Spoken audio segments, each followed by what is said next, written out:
Welcome to the Firehouse, the show dedicated to the brave men and women who serve our community. Hello and welcome to the Firehouse on WRHU 88.7.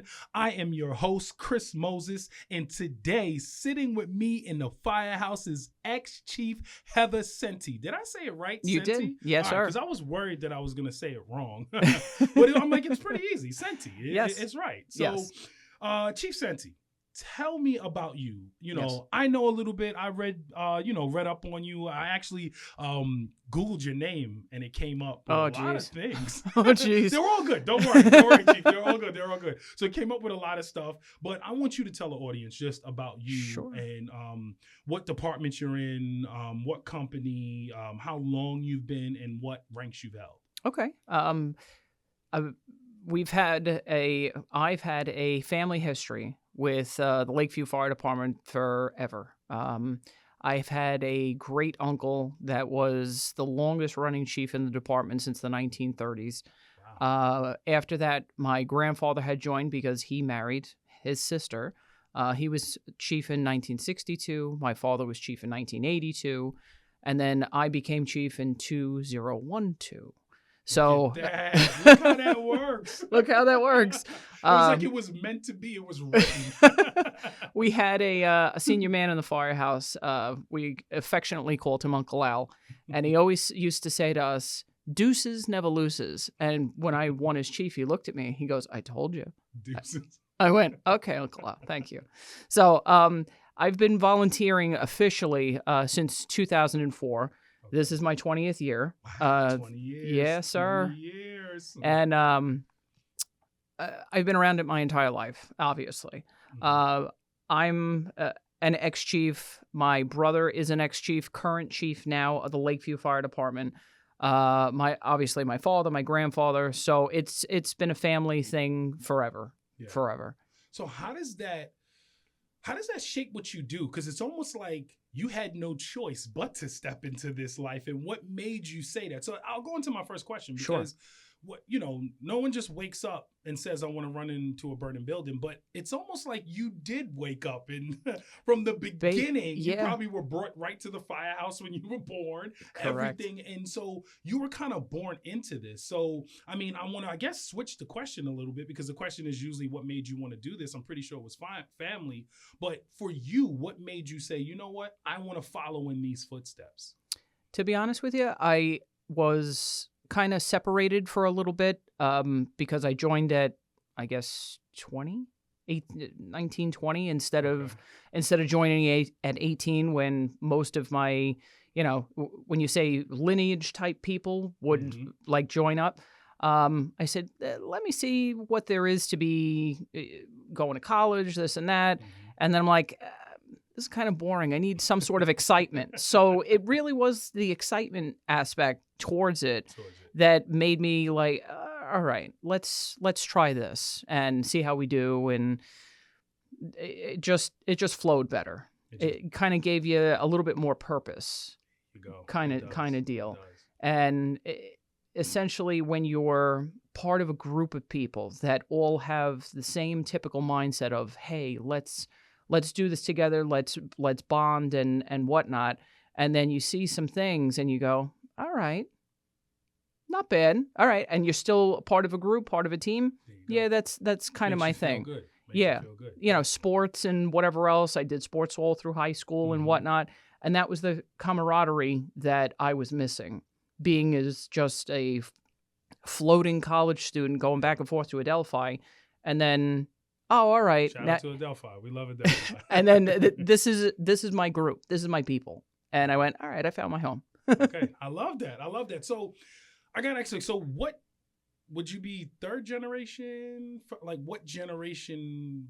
Third generation, officially right? Third, but almost fourth because of the great uncle. So was there anyone in the fire service with you at the same time? Meaning, did you ever go to a fire with someone in your family? Oh, my brother. So your brother. So my brother and my father. Yes, still do. Still do. I literally, just for the listeners, that you can see the goosebumps on my arm. Like to go into a fire, to go to any situation, and you look to this side your brother and look to this side your father's there. My dad. I need a story. Sure, I need something. Sure. We had a couple of different scenarios that played out, and we would jokingly call ourselves the first due crew because it was the three of us running out of the same house. My poor mother, I love her, would constantly be like, "I'm here alone. Where are you going?" So we had a fire on Lincoln Avenue, and believe it or not, I don't want to cut you off, but before we get into the Lincoln Avenue, I just want to bring up your mom. Thank you, Mom, because that is so important. Yeah. Things like, and I know if y'all were all in together, Sandy and all these things, she was by herself in this home while you guys are all out. Which is my father's nickname, by the way, Sandy. What? Sandy? Look at that. Sandy is going out to Sandy, and I am home alone. So shout out, Mom, for being who you are and holding that house down while everyone left. Yes. Go ahead. Tell me about the situation. So we had, it was a 2-room fire on Lincoln Avenue, and it was myself, my boyfriend at the time, and who is now my husband. Okay. We responded all in the same car with my brother and my father, and we pull up to the firehouse, and there was one other guy that was on the other side of the street. Like there's the 700 block of Harrison Street, there's the 800 block of Harrison Street. Okay. He came from the 800 side, and it was just us, like the Harrison Street crew. And we all got in the truck and, responded in, okay, it was working fire, this and that, stretch the lines, do what we got to do. And my brother was a nozzleman. I was the backup man. And we stretched in. My husband is a truckie by trade. So he played the role of the truckie while it was just one line, one group, one before anybody else got there. And we pushed in, did what we had to do. And at the end, my brother turned to me and he goes, well, because the nozzle man had to take care of everything. I said, behind every good nozzle man is a good backup man. Right. Remember that. I said, I took the beating so that you could look like the all-star. Good, right? So you can look good. Don't forget that. And that's always been an ongoing joke between the two of us, whether it was, I guess, the sibling rivalry.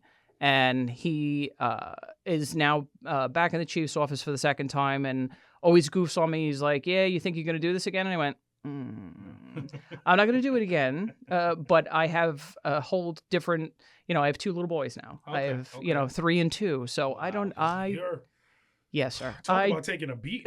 That's worse than taking a beating. That's the bad. So you got to take the beating. 2 little boys at that age. Yes. Your house must be chaos. Like a firehouse. Yes, exactly.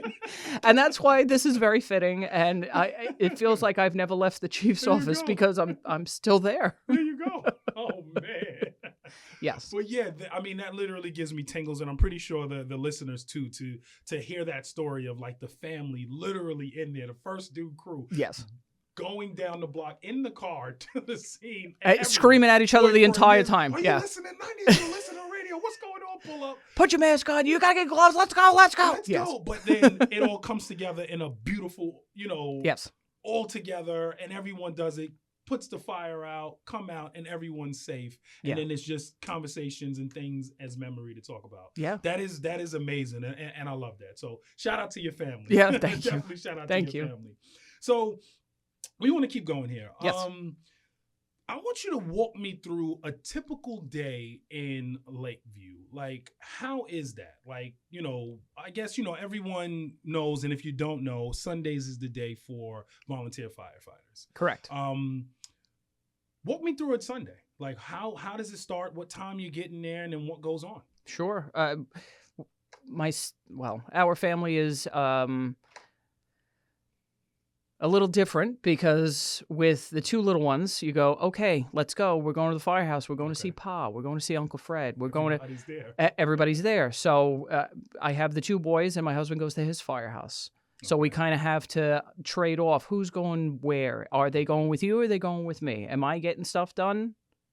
Or, do you have something that you need to take care of? So we have that dynamic going back and forth.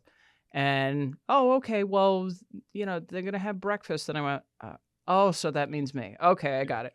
So the boys come with me, and thankfully we have that camaraderie still within our department, that we have Sunday morning breakfast, and we have breakfast with the detail and whatnot, and we have the senior men that we call trustees that help provide that. Our senior man, Stan Durant, and he's a very good family friend for years and years. He actually was one of the cooks at the Nassau County Jail. And look at that. he always helps out, puts things together. Him, another ex-chief, Joey, they help out and make sure that the guys are taken care of. So I bring in the boys, and, they sit. I want a roll. I want an egg. Okay, no problem. And we put everything together, and then we hit the floor. Okay, let's hit the floor. Who wants, you want to get in the truck? Yeah. And of course they do. Of course they do. 2 and 3. They're 2 and 3. They'll get enough of it. But my 3-year-old almost knows how to put it in pump. Wow. Look at that. Wow. Because you got to watch. You got to make sure. Yeah, exactly. And he'll go through the drains and look at each and every one of them and say, okay, and starts counting them out. And, we work on numbers and colors and this and that. And I look at some of the probies and I go, see, this is how this is done. It's done. There's 3-year-olds doing this here. Y'all got to get this going. Right, exactly. So whether it's a chauffeur's checkout that you check the engines, you check the ladder, et cetera, the equipment, typically that we try to run through everything and get done maybe like 10:30, 11 o'clock in the morning, so that if there is anything else that needs to be done at the firehouse, whether it's a physical work detail of, all right, we need to move this stuff, we need to help out this, we need to, go on to the next event, whether it's another volley house that has something like a wet down or an open house, and go and support them. So essentially, up until about noontime, you can anticipate that everybody gets together for some purpose for the volunteer fire service. Yeah. I love that. So, Chief, 20 years. Yeah. I know you told me one story. You got to have another one. Oh, yeah. I know you got a bunch of them. I know you got to narrow them down. So I need another story.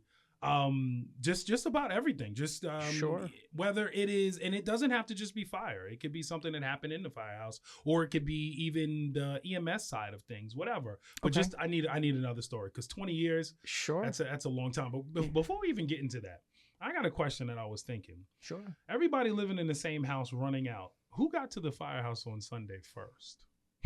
Who would get there first? I was the nerd, so usually it was me. Usually it was me. Was it like, hey, get up, man, we got to get to the firehouse, let's go? It's like, what did you do last night? Let's go. Get yourself there. Get yourself. Thank you. Between 2 and 3-year-olds, you have to edit different words. So you go, get yourself there, sir.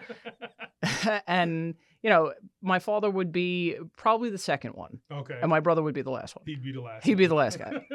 Bringing up the rear. But he'd get there. He'd get there. And it's like, all right, we get a lot of stuff done first, and, plan out, okay, make sure you pull the rigs out. Make sure you know exactly which needs fuel, which needs the, et cetera, just trying to set up the day so that everything ran smoothly, so that when he did come in, he didn't start, what did you do? Yeah. How come that's wrong? What's this and what's that? We got it all set up. We got it all set up. Go ahead, tap and putt now. Welcome. So I love it. But finish telling me the story. Sure. A good memorable story. Oof. This one's a little darker than the Lincoln story, but this one is the Southern State Parkway, which we cover exit 17 to exit 19, both east and west. Okay. We cover one of the deadliest stretches, and this one was nothing less than that. There was a street racer in a Subaru WRX. So wait, let's just back up here. Southern State 17 to 19, which is 19. So that's the big dip that goes up the hill, that goes up, come down. So when you come down, you can't see. Correct. So if you're speeding up that hill, you come down, you can't see. So just for our listeners that Southern State, it's that big old hill that goes up, and when you come down, it's no visibility. So correct. You're right. That is the most dangerous probably part of southern state. But go ahead. Sure. This was actually the other way. When people go east, you go, okay, I'm going to go up and I'm going to go down. Yeah. Now this is coming up and it's going to curve. Yeah. Which is one of the you're right. poorly designed areas on the face of the planet. And as a result, in addition to the speeding and somebody being on some sort of substance, which I had to go to court for. Oh, wow. Yeah. They were doing in excess of 100 miles an hour with 4 of their friends in a car.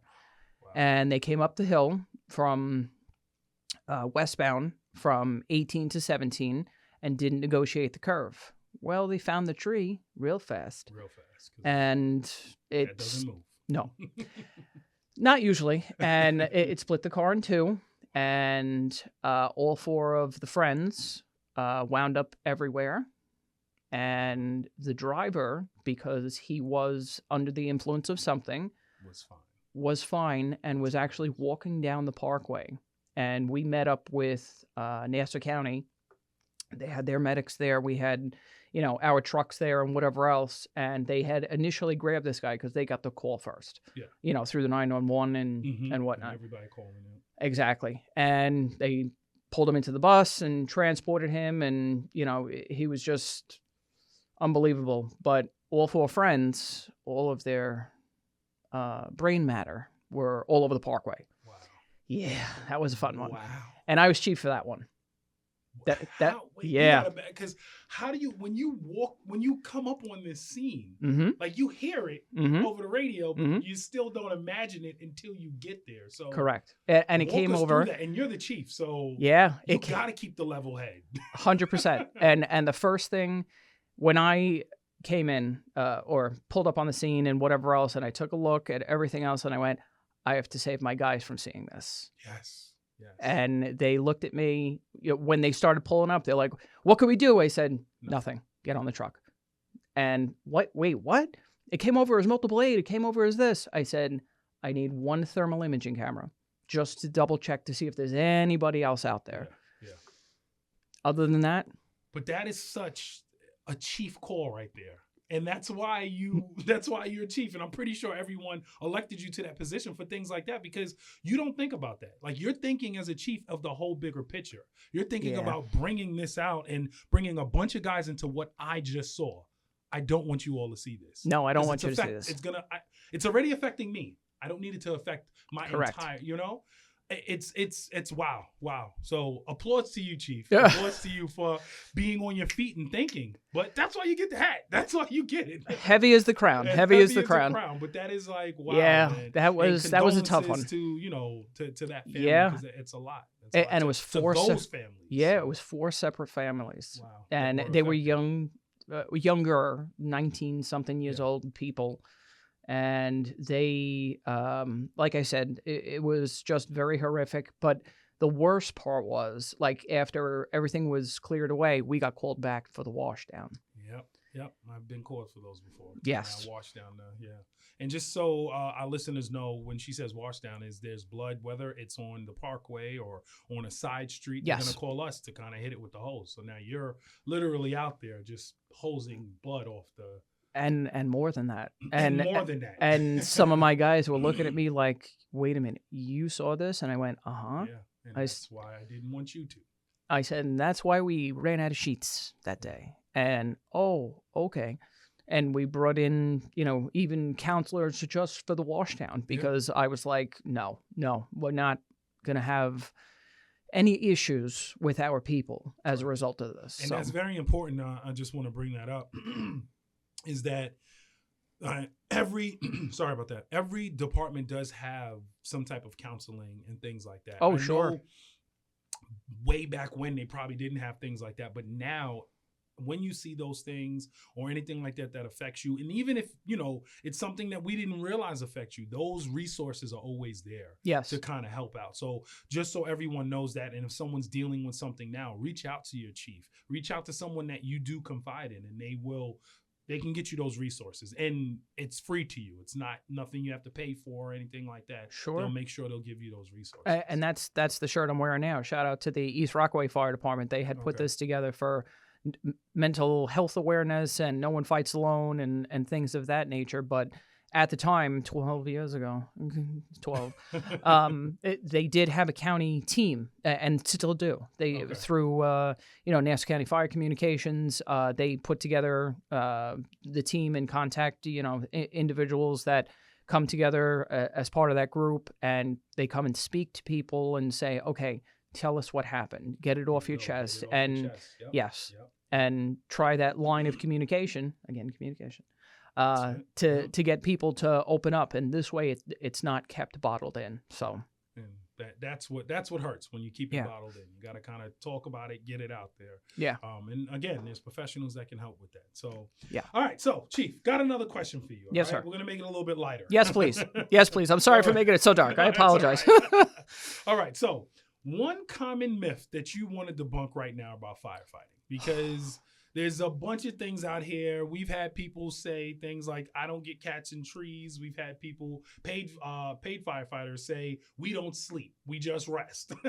Renand. That was Renan. It was hilarious when he said that. But just something that you want to debunk right now.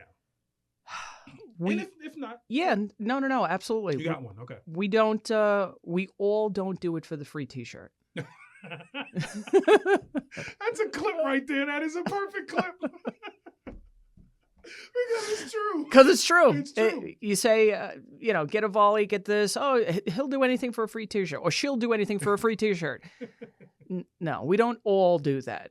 It's a bonus. It's a bonus. We're not going to refute it. Our drawer is full of all the different t-shirts. Closets full. Closets full. My wife is always like, "You get rid of this." I'm like, no, I can't get rid of that. But look at it, it has a hole in it. So there's nothing wrong with that. Just as long as it's not, anything inappropriate that I can still wear it out. Still wear it out. And the best is, my husband's much bigger than me, height-wise, and he's 6'3", big boy, and anytime he's got, oh, this doesn't fit me anymore. Oh, okay, here's another. It's a new shirt. If it didn't, it's a bedtime shirt. And even if not, it's a walk around the house shirt. It's a shirt. It's mine now, thanks. I love that. All right, so we are going to play a quick game called the Flashover. I know you saw the show before, and for our listeners that haven't seen the show, we play a game called the Flashover. It's like a trivia game. We'll ask Chief Senti maybe something like Android or Apple, and which one does she like better, but the main thing is she has to do it quick. So really quick, the name of the show is Flashover. Chief, what is a flashover? It's when all of the combustible items within a room or an occupancy, they spark at the same time. All of 4 parts of firefighting, the fire tetrahedron, everything takes off all at the same time, and you have ignition. And that is quick. Right there, and you do not want to be there when that is happening. No. You do not want to be there. So that's the basis of this game. Yes. It is fast. It is called the Flashover. So we're going to do this with TV shows. Okay. All right? And a couple of movies. Okay? Sure. Once I ask it, real quick, first thing on the top of your head. Got Chief, it. you ready for the Flashover? Yes, sir. All right. Here we go. Chicago Fire, Rescue Me. Rescue me. Rescue Me, Third Watch. Rescue me. Backdraft, Ladder 49. Backdraft. Got to go old school. There we go. And the most important question, engine or truck? Ooh. Oh. we run as a department, so we do both. Okay. But engine. Engine, there we go. Engine. Ooh, I Gotta. say that because I'm an engine man, so I love it. And it's funny. I think we just talked about Renan. Renan had said he had originally said truck, but then he said if you can guarantee me the nozzle every job, then he said he would be engine. And I never was the nozzle man. I was always the backup man. So it's one of those. I let my brother do it. Go ahead. Go ahead, take it. I got you. I'll take. I got the you beating for that. I'll take a beating. It's fine. It's funny because we also talked about just being in the engine. That's your company. Going to another company, like especially in fire school, I would always want to go with truck. Or you end up wanting to go with it just to see how that is and just see the difference. Oh, sure. Engine, and then you come over here and you see, something different. So that's always fun to do. Yeah, absolutely. And I thankfully got that dynamic in firefighting because of my then boyfriend, now husband, because he was always a truckie. He was in Point Lookout truck, then moved on to Valley Stream truck, and now he had joined Lakeview, served as a chief in Lakeview. I want to make sure I have that on record. There we go. And he has since moved on to Elmont. So, but always has maintained truck the entire time. So all of the advancements that I have personally for firefighting was as a result of him. Because you saw both. Because I was able to see both. And he's like, no, try this. No, try that. And it helped develop me to be a more well-rounded firefighter. Okay, so really quick, because you said something about Lakeview. You said that you kind of, it's all together, right? Yeah. Mm-hmm. So a call comes in. Where are you going? Not as chief now. No, not as chief now. Not as chief now. So where are you going? Do you go to truck? Do you go, like, how does it, is just whoever's there? Like, how does that work? Funny you should say that. Like, because I said engine, I drive the truck Most of the time. With, personal health issues and whatnot, I've taken a little bit more of a backseat kind of role. So I'm more of a driver, more of a chauffeur than anything. But will I still get on the rig to, go help out and hump hose and do what I got to do? Sure.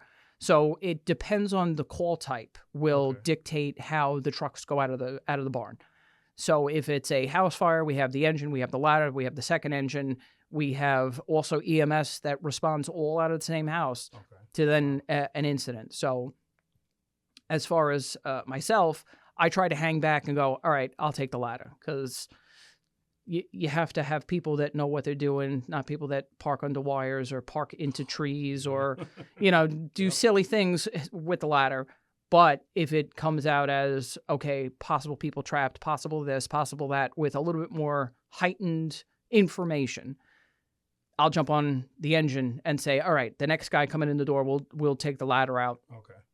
Let's get that, get some water on that. Let's get water on the fire, because that will dictate how the entire scenario is going to go. That's right. So, I mean, that must be like training wise, like you got to train, because everything. A lot of departments is just, especially, I know, like, Uniondale, it's engine. I've always, now we cross train and we go over there, but our main, for me, Brookside, is engine. So over there, your probies are learning. We have everything. Every single thing. Because you don't know, you pull up to the firehouse and it's where I need you is where I'm putting you. Correct. Almost. Essentially, yes. Yeah. And it all depends. If you have somebody that just literally joined the probie, you're going to go, all right, did you have hydrant training yet? And they look at you and go, no. I went, you stay over here. We'll get you on the van or pickup truck that comes at the end. But we need, boots on the ground. We need hands. We need tactical people.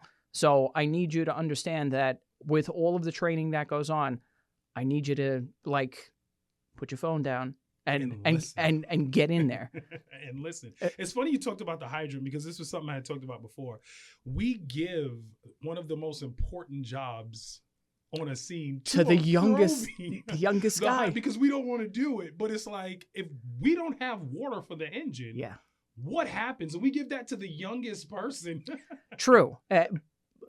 And in defense of that, because it is an outside job, because it does have importance, and because it will help frame that probationary member into a more full-fledged, well-rounded member, they have to understand that speed, efficacy, all of these things play a very big role in their formation as a firefighter. And if you can do the simplest task of hitting the hydrant and do it well, I can teach you anything. Look at that. Spoken like a true chief. I love it. Spoken like a true chief. I love it. All right. So with that said, for the person that is listening that just got in, yes, or is thinking about getting in, what type of advice can you give them? First, come through the door. Don't talk about it. Like I said, put boots on the ground, get yourself through that door, and don't be afraid. Make sure that you have gumption to you.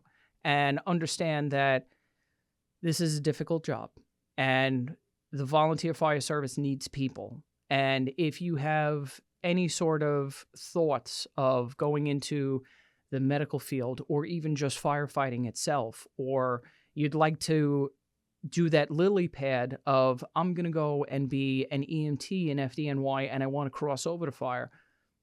The volunteer fire service can help you through that door. Right. We'll teach you how to take that door too. And get you in there. Take that door. I like that. Yeah. I like that.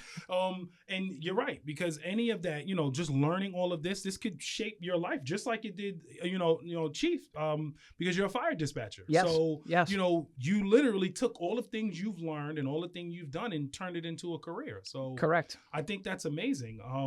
Is there anything I'm forgetting here, Chief? Because this is great. Is there anything I'm forgetting that I should have brought up? I don't believe so, but it's one of those things where understanding that the volunteer fire service right now in Nassau County is hurting. They need people. They want people that can actually perform the tasks. Like I was goofing before, put your phone down. Like, it's not all about social media. It's not all about the likes and the shares and the this and the that. Even though departments are now getting involved with more social media to attract people to come into the door and look at the romanticized version of this, understand that this is a tactical type of situation that we need people to follow through with. So if you are part of that sports-minded mindset, if you will, that you're part of a team, you're part of a crew, you're part of the group, in order to make sure that you want to be involved, that your buddy is right next to you, and there's no closer position than the nozzle man or the backup man, or the irons and the can, or the married pair of different positions. That's right. Like, you need to understand that being a part of a group, a team, you feel like you have a home. That's right. And trying to help your community in addition to helping yourself to develop yourself as a more well-rounded individual, whether it's being more mechanically inclined or, medically qualified for certain things, whether it's EMT or paramedic, or understand that everybody works together to accomplish the same thing. Everybody wants to make sure that the incident is rectified and everyone goes home safe. So if anyone out there is looking to be a part of a group, part of a team, and trying to make somebody else's life a little better because of the efforts that they put in, not only is that actually rewarding for you as the person, but you're helping that person. So understanding that dynamic, by all means, come in. I love it. Chief, thank you so sir. Much Appreciate for coming down to the Firehouse and just speaking to us. I love it. I can't wait for this show to come out. I cannot wait. So thank you again, Chief. So everyone, we just heard from Chief Heather Senti about her life as a firefighter. I hope you enjoyed the conversation. Please like, share, subscribe, do all of those good things. I am your host, Chris Moses, and tune in next week for another great conversation in the Firehouse.